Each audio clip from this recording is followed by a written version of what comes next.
Boa noite, queridos irmãos. Que a paz do Divino Mestre Jesus esteja conosco hoje e sempre. Eu sou o Mário Mazei, estou falando aqui diretamente de Ubatuba. Estamos aí agradecendo, ao convite do nosso irmão Davi Ascenso para participar aí do programa Espiritismo e Vida, do estudo sistemático do livro O Evangelho segundo o Espiritismo. Já de antemão, vamos agradecendo aí a oportunidade, que o nosso irmão Davi nos deu. E hoje, em especial, nós vamos falar a respeito do capítulo 5, Bem-aventurados os aflitos, em especial o item 25, a melancolia. Eu vou ler para vocês, o trecho. É um trecho relativamente grande, mas é importante que a gente faça um apanhado geral para então estarmos aí iniciando aí a conversa de hoje. Esse texto ele é do espírito François de Geneve, feito lá em Bordeaux. Ele começa assim: Sabeis por que às vezes uma vaga tristeza se apodera dos vossos corações e vos leva a considerar amarga a vida?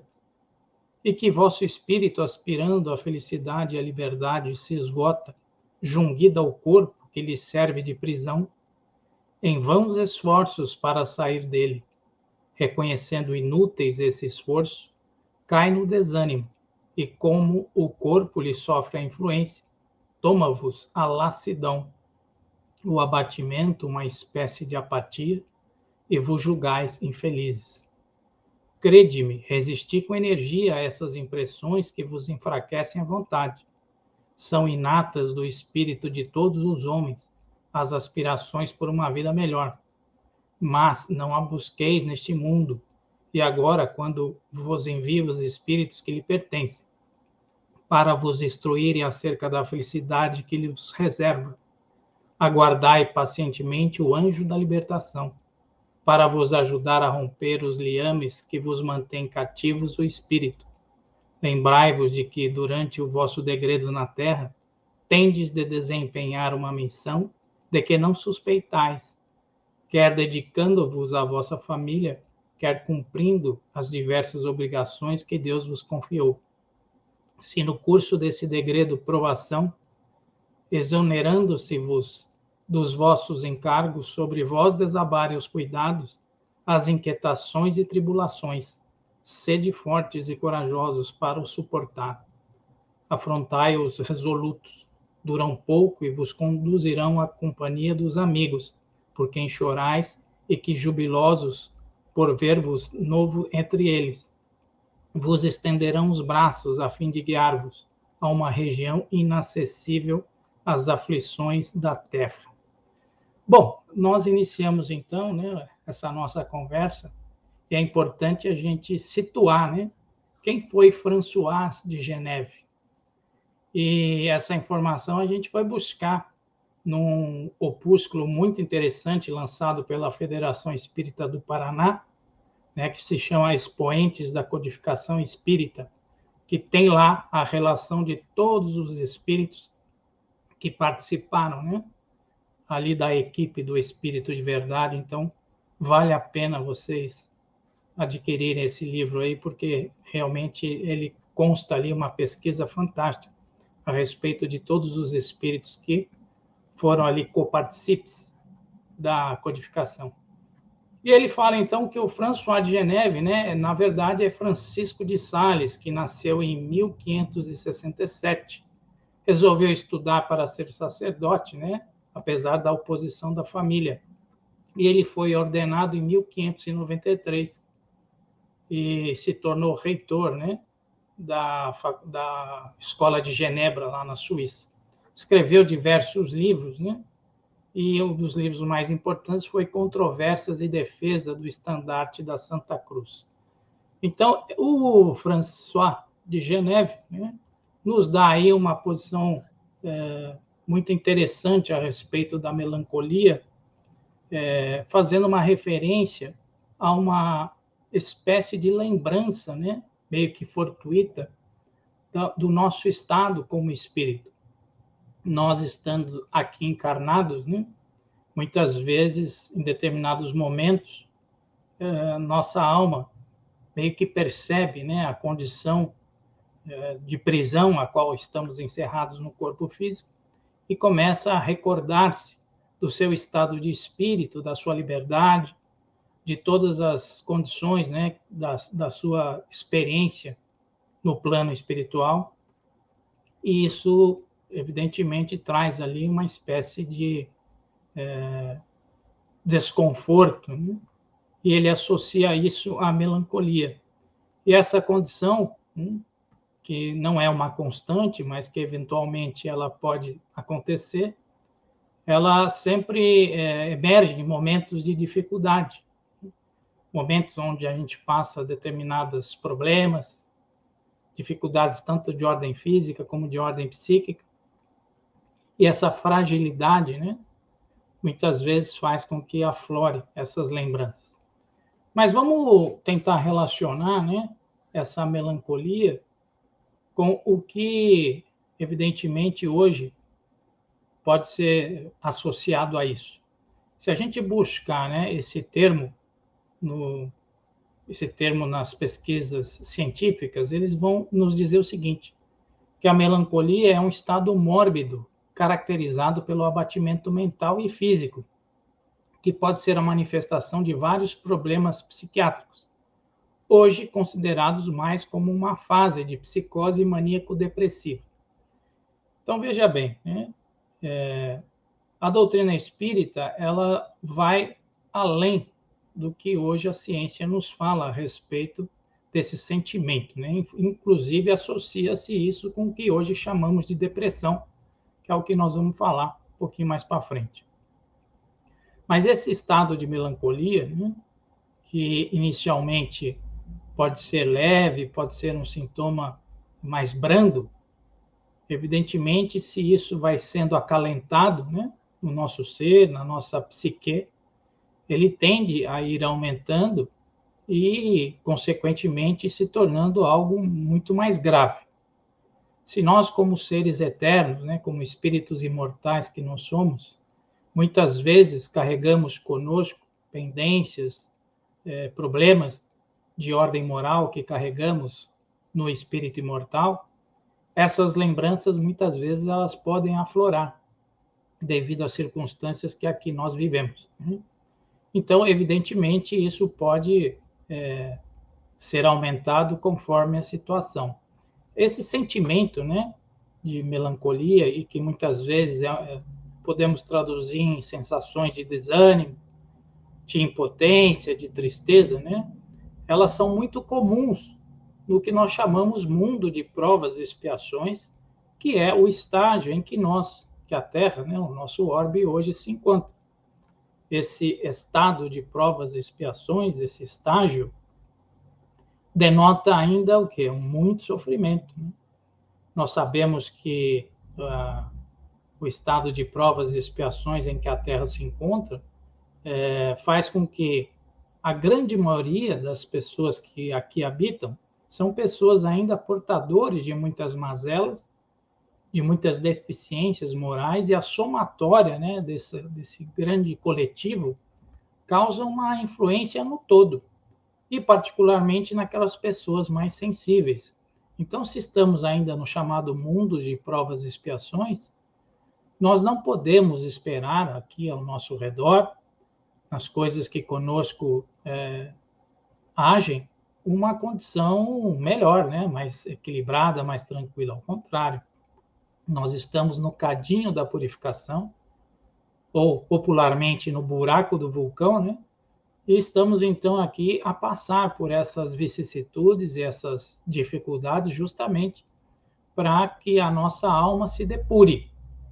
Muitas vezes, determinadas pessoas, diante dessas dificuldades, diante dessas provas, né, desse sofrimento, elas, numa espécie de lembrança atávica, elas desassociam o que está ocorrendo hoje, lembrando daquele mundo espiritual, onde, evidentemente, ali se propõe uma melhora, uma renovação, onde a gente planeja o chamado projeto reencarnatório.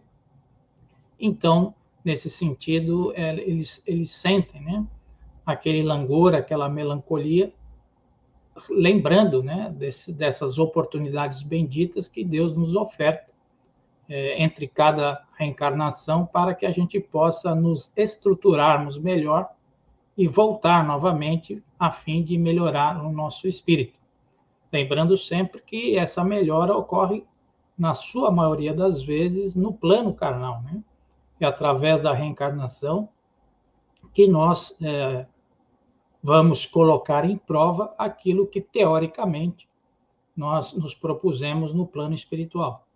Então, evidentemente, é aqui no plano material que nós sofremos, né, as agruras, as dificuldades, de forma a vencê-las, né, a fazer com que elas cada vez possam ser superadas e a gente vá domando as nossas más tendências, né?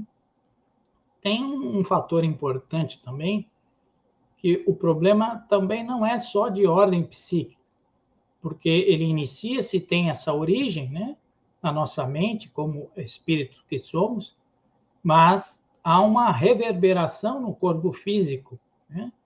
O físico também ressente, porque quem comanda o físico é o espírito, né?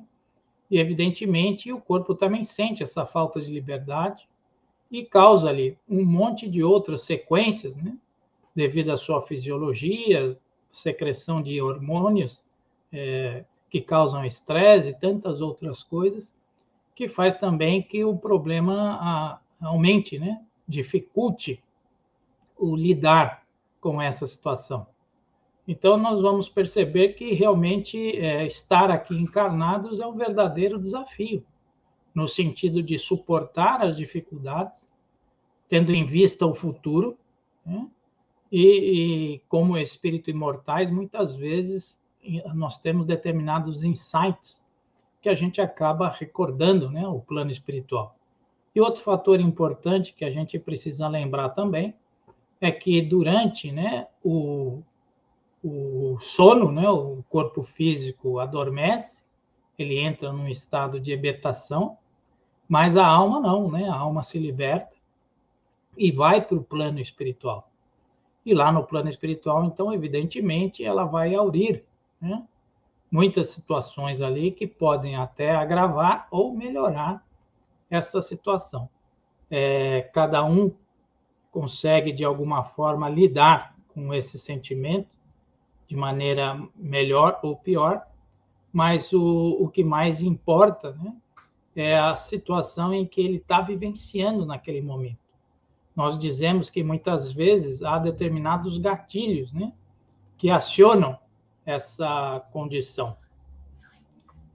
Nos dias atuais, a melancolia, né, do passado é chamada de depressão.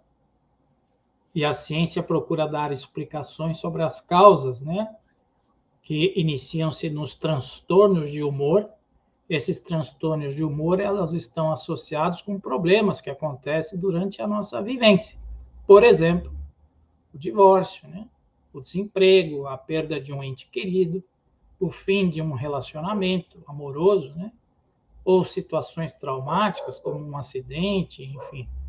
Todas essas situações causam e podem causar um trauma ou uma espécie de mudança do nosso humor, e que violenta, né? E isso é um dos gatilhos que pode acionar esse início, né, de melancolia, e evidentemente isso mais aprofundadamente vai se tornar a chamada depressão. Além disso, também pode estar associado déficits hormonais, né, a deficiência ou a superprodução de determinadas substâncias, que também podem ser gatilhos para que isso aconteça, né? E também predisposições genéticas, né? Tudo isso relacionado também a fatores físicos. Então, isso é o que hoje a ciência nos fala, que são fatores predisponentes, né, para a chamada depressão. E aí a gente pergunta, né? Nós vamos chamar depressão ou vamos chamar melancolia? Bom, num primeiro momento, né, lembremos sempre que esse termo depressão é um termo atual, novo, né? E na época de Kardec, não existia essa terminologia. Evidentemente, o termo melancolia, né, ele também pode passar por essa, vamos dizer assim, modificação, essa inovação, e há níveis, né, de estados de melancolia. Agora, como nós estamos hoje aventando, né, essa situação que assola a humanidade, nós vamos falar um pouquinho sobre isso, nós vamos deixar como o termo depressão como mais apropriado para o que nós estamos aventando hoje, né? Esse é considerado o mal do século, né? É um mal que assola praticamente grande parte da humanidade, e estudos, né, de acordo aí com a OMS, cerca de 5,8% da população brasileira sofre de depressão, um total de quase 11,5 milhões de pessoas, né? E na América Latina também é um dos maiores, é o segundo maior índice, né? Ficando apenas atrás dos Estados Unidos, que é 5,9% da população, mais ou menos 17,4 milhões de casos, né? Esse sentimento, né, depressão, que cada vez mais está se estudando, é preciso que lembremos, né? Obviamente, existem situações de ordem física, mas lembremos que somos o quê? Almas imortais, né? Somos espíritos. Evidentemente, carregamos conosco toda a bagagem de experiências como espíritos reencarnantes e que tem um peso na economia da nossa vida presente. Quanto mais comprometido foi esse espírito com situações desagradáveis no passado, hoje, mais problemas de ordem psíquica ele carrega consigo e tem que equacionar, né? Então, não podemos desassociar os sintomas que hoje, evidentemente, temos com o quê? Com as experiências psíquicas acumuladas. E daí o Espiritismo tem uma importância muito grande em relação a isso. Nós estamos aqui negando a ciência, ao contrário, né? Existe hoje estudos e pesquisas, e medicamentos, então muitas coisas que são importantes, devemos usá-la, né? A ciência veio aí para isso e nós temos que fazer bom uso disso, mas jamais devemos esquecer do fator espiritual, né? Porque antes de mais nada somos espíritos. E sendo espírito, nós precisamos também aprender a trabalhar essa contingência pelo lado espiritual. E daí o espiritismo nos ajuda muito em relação a isso, né? Mas vamos em frente. Esse aí é um gráficozinho a respeito das estatísticas, né, da depressão no mundo. Existe no mundo hoje 322 milhões de pessoas, né, estimativa isso, tá certo? De estados depressivos. No Brasil, a gente já falou dessa taxa de 5,8%, né? E nós estamos vendo ali que as mulheres são 5,1%, né? É um número maior em relação aos homens. Mas o mais importante de tudo isso é que estamos vivendo, né, um momento muito especial de transformação planetária. Estamos saindo aí do mundo de provas e expiações, entrando no chamado mundo de regeneração, e toda mudança carrega consigo muitas dificuldades, né? Muitos transtornos. Então, não é o acaso que o mundo hoje evidencia esse grande número, né, de transtornos psíquicos chamados depressão, porque estamos num limiar de uma mudança e isso ocasiona diversas pressões. Uma delas é que a grande maioria das pessoas precisam rever determinados pontos, porque o mundo, ainda sendo muito materialista, impera o chamado egoísmo, né? Impera o orgulho e tantas outras mazelas, e essas modificações, através do sofrimento, colocam em xeque esses sentimentos.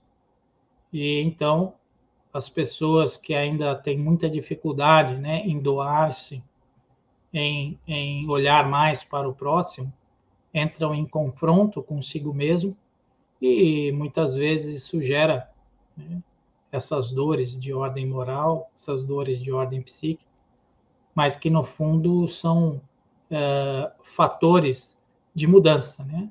Anúncios, prenúncios de uma nova mudança aí no estágio, né, de pensar e de sentir das pessoas. Nós devemos lembrar que nada é o acaso, né? Tudo está dentro de uma lei geral. Hoje tem o que nós chamamos de colheita, então o que foi semeado no passado, hoje inevitavelmente nós colhemos. Isso não significa dizer que nós não podemos modificar essas estruturas e recomeçar uma nova forma de ser. E dentro desse aspecto, a doutrina espírita nos oferece uma ampla, né, possibilidade de renovação. Essa doutrina, ela nos ilumina no tocante a muitos aspectos, né? O primeiro e mais importante é que ela nos fala que nós somos imortais, né? Ela nos relata e nos prova a existência da imortalidade da alma. Nós temos aí inúmeras comprovações, né, a respeito que a alma continua, todo aquele sentimento, aqueles pensamentos, as conquistas morais não se perdem jamais, e essa alma imortal, ela continua num processo evolutivo, e em vista disso, para essa progressão e essa continuidade necessário que se faça a chamada reencarnação, que é outro ponto importantíssimo, né, da doutrina espírita, nos ofertando sempre o quê? Uma nova possibilidade de recomeço. E é justamente nas reencarnações que muitas vezes aflora os problemas de um passado distante, né? Então, consequentemente, quando estamos aqui a vivenciar as dificuldades, os problemas, né, espiritualmente falando, nós nos defrontamos com a nossa essência, né? Se eu tenho que trabalhar em meu íntimo o egoísmo, se eu tenho que trabalhar em meu íntimo a prepotência, a arrogância, né, o orgulho, como trabalhar isso se não vier a dor? Se não colocar em xeque, né, essas tendências? E muitas vezes esse choque, né, que se manifesta através das dificuldades da vida, eu posso muitas vezes não aceitá-la, né, me revoltar, posso muitas vezes entrar em confronto comigo mesmo, daí nascendo a revolta, daí nascendo outros sentimentos, e muitas vezes também acaba culminando na chamada depressão. Então, nós temos que aprender, né, que essa mazela, né, esse grande mal que hoje assola a humanidade, está colocando a exposto a fragilidade, né, do ser humano. Mas o Espiritismo nos ensina também que o grande antídoto para isso é a prática do bem, né? É a busca da espiritualização através da fraternidade, através da bondade, através das boas ações. E quanto mais, né, nós nos dedicamos ao próximo, né, a sanar o mal de outrem, a procurar aliviar a dor daquele que está ao nosso redor, mais a nossa dor íntima vai diminuindo, né, vai se diluindo, e muitas vezes sem nós o percebermos. Então, o maior antídoto contra as nossas fraquezas, as nossas vicissitudes, é o quê? Arregaçar a manga e ir fazer o bem, né? Nós sabemos que existem milhares de formas de concretizar as boas ações, né? E muitas vezes as pessoas ficam esperando, eu preciso ter aí que caia um dinheiro para mim que eu possa fazer, eu preciso estar mais bem preparado, enfim, né? As pessoas usam de mil artifícios para não iniciar, né, a sua renovação, a chamada reforma íntima, e aí fica protelando. E essa postergação muitas vezes faz aflorar esses sentimentos, né? Então, o maior antídoto que nós podemos ter contra esse mal é trabalhar para o bem do próximo. E muitas vezes a gente vai fazendo isso e a gente acaba nem percebendo, né, através da lei do retorno, que aquilo está sendo muito bom para nós, né? Está aliviando as nossas dores, as nossas mazelas, e a gente vai se melhorando cada vez mais. Outra coisa muito importante que a doutrina espírita nos ensina, segundo a questão 459 do Livro dos Espíritos, que há um mundo espiritual por trás influenciando o mundo material, né? A questão 459 diz o seguinte: influenciam os espíritos nos nossos atos e nos nossos pensamentos? E a resposta, sim. De ordinário são eles que vos dirigem. Se há esse mundo espiritual à nossa volta que nós não conseguimos ver, né? Alguns veem, né? Existem aí os videntes, né? Os audientes, enfim. Mas a grande maioria, a totalidade das pessoas não veem, não ouvem, né? E nem supõe que existe esse mundo espiritual, mas ele está aí, e ele é atuante, e ele influencia a todos nós.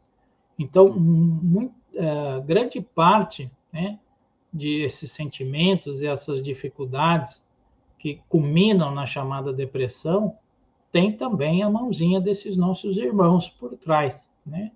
Querendo ver o circo pegar fogo, querendo cobrar, querendo justiça, né? E eles usam de mil ardis para conseguir aquilo que eles anseiam. E, evidentemente, muitas vezes, né, eles influenciam de tal forma que acabam induzindo a pessoa a cometer suicídio, né? Então, é um processo. Muitas vezes, aquele que se encontra na depressão, ele está ali, teleguiado, né? E muitas vezes ele até sabe, puxa, eu estou escutando vozes para mim tirar minha própria vida, né? Fica aquela ideação que chama-se. E essa ideação, na verdade, na grande maioria das vezes, é esse plano espiritual que está por trás, que não perdoou, que quer fazer justiça com as próprias mãos, que é profundamente infeliz e que acha que através dessa, vamos dizer assim, dessa justiça, ele se sentirá melhor. E o Espiritismo dá essa luz, né? Ela oferta esse conhecimento. Então, na medida que as pessoas têm esse conhecimento, elas procuram se defender melhor. Elas têm melhor instrumento para saber lidar com isso. Porque uma coisa é você não ter a mínima ideia, né, que existem influências do plano espiritual por trás, querendo que você se prejudique, que você entre aí em estados de depressão, que você tire a sua própria vida. E quando você tem esse conhecimento, você lida-se melhor com isso. Usa do recurso da oração, né? Lembra que Jesus falou, orai e vigiai? Então, o recurso da oração, ele é fundamental. Porque na medida que eu me conecto através da oração, eu mudo o meu diapasão mental, eu aumento a minha frequência de ordem psíquica e não dou oportunidade para que essa sintonia com o plano inferior oferte ali uma via, né, uma estrada aberta para que então eu receba essa influência.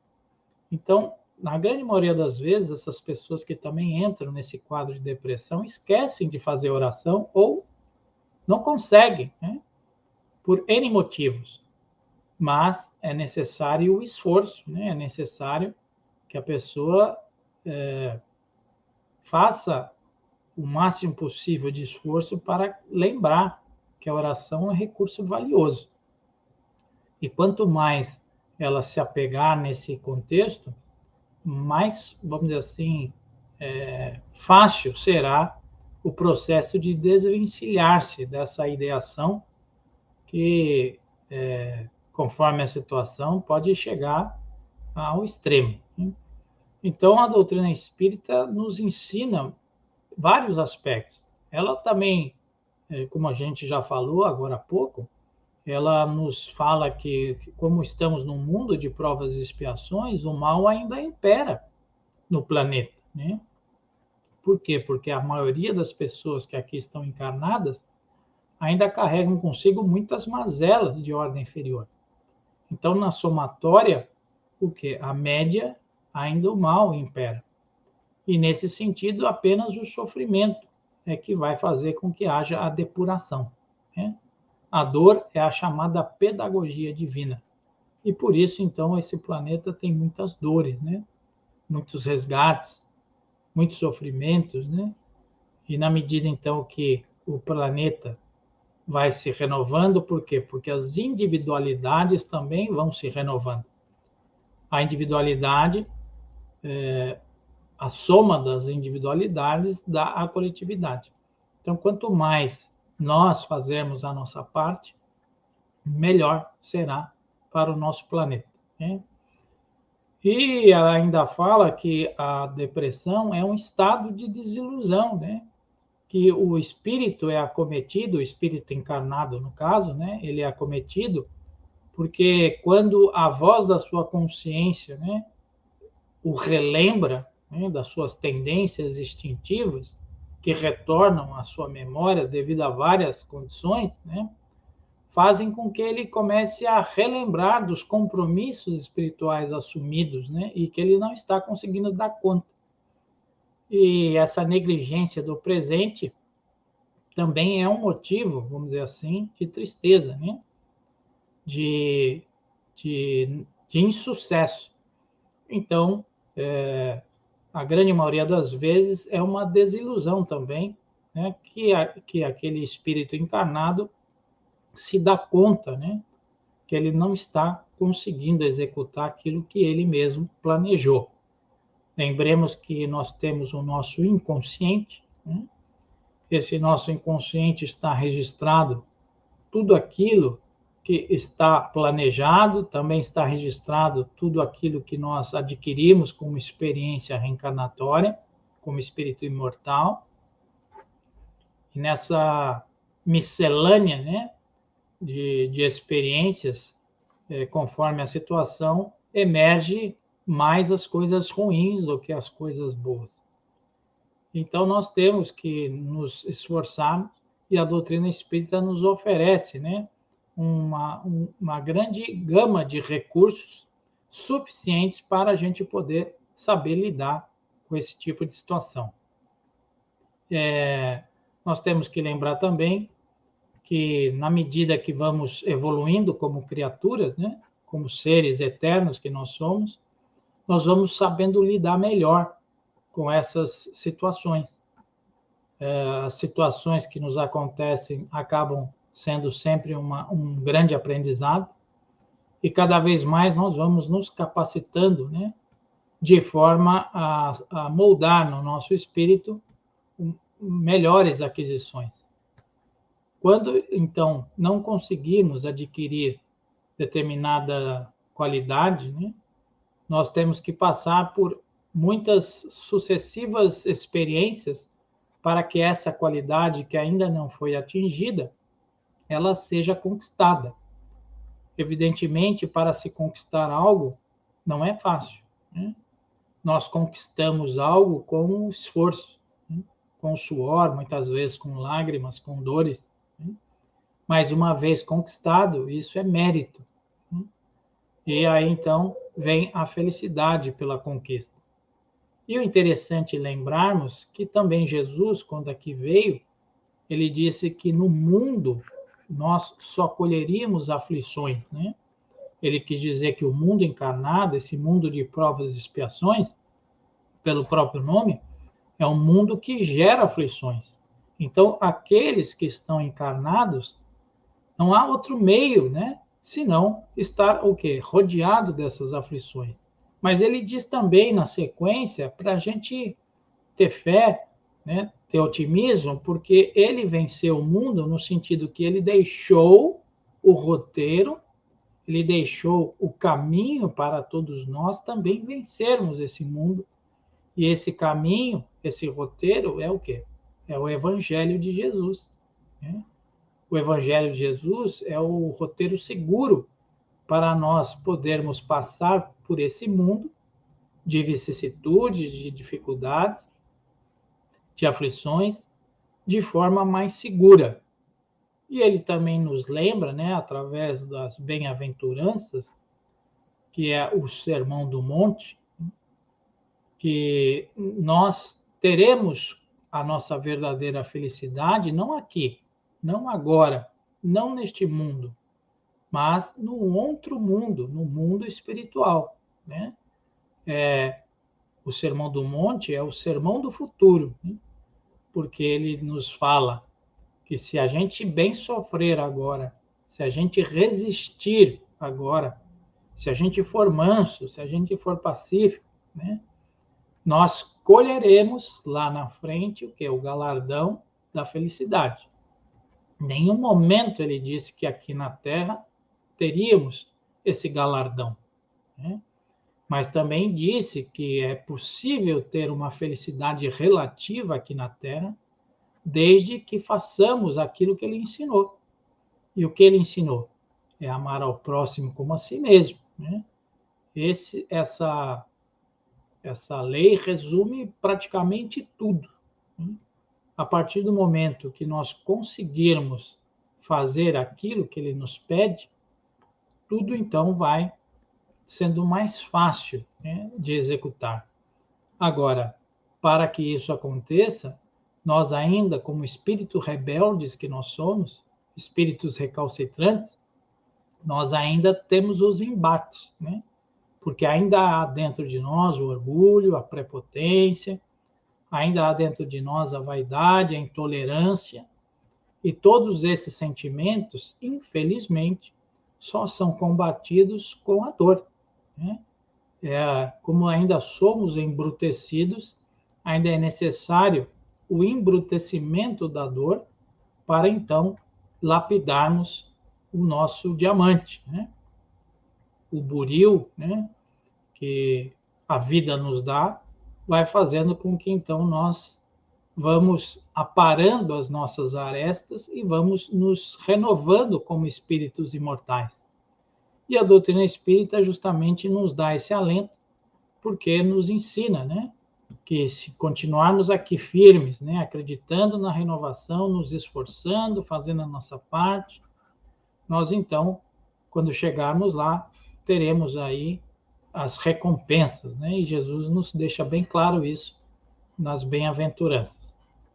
Então, para fechar aí o nosso estudo da noite, né, essa melancolia, ela advém, na grande maioria das vezes, né, por as lembranças que nós temos de um passado espiritual, né? Passado esse que, quando estávamos lá, estávamos a planejar o nosso futuro, sabendo que, como espíritos imortais, nós temos aí que caminhar para a glória celeste, que é a destinação de todos nós, e além dessas lembranças do passado, né, como espíritos imortais, nós temos também o que? As dificuldades do presente de acordo com a dureza de nossos corações. E daí então necessário se faz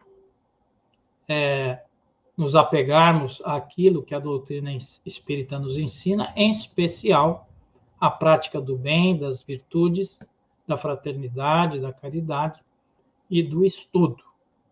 Então, nós vamos ficando por aqui, desejando a todos, né, uma paz, uma grande alegria, fazendo com que os nossos dias sejam cada vez melhores, através do esforço diário e sermos criaturas renovadas. Que Jesus abençoe a todos vocês e que possamos, numa próxima oportunidade, estarmos juntos. Agradeço ao nosso querido irmão Davi pela oportunidade que está nos dando e que possamos estar aí juntos, caminhando sempre rumo ao bem. Fiquem com Deus, que Jesus os abençoe e um grande abraço a todos vocês. Tchau, tchau.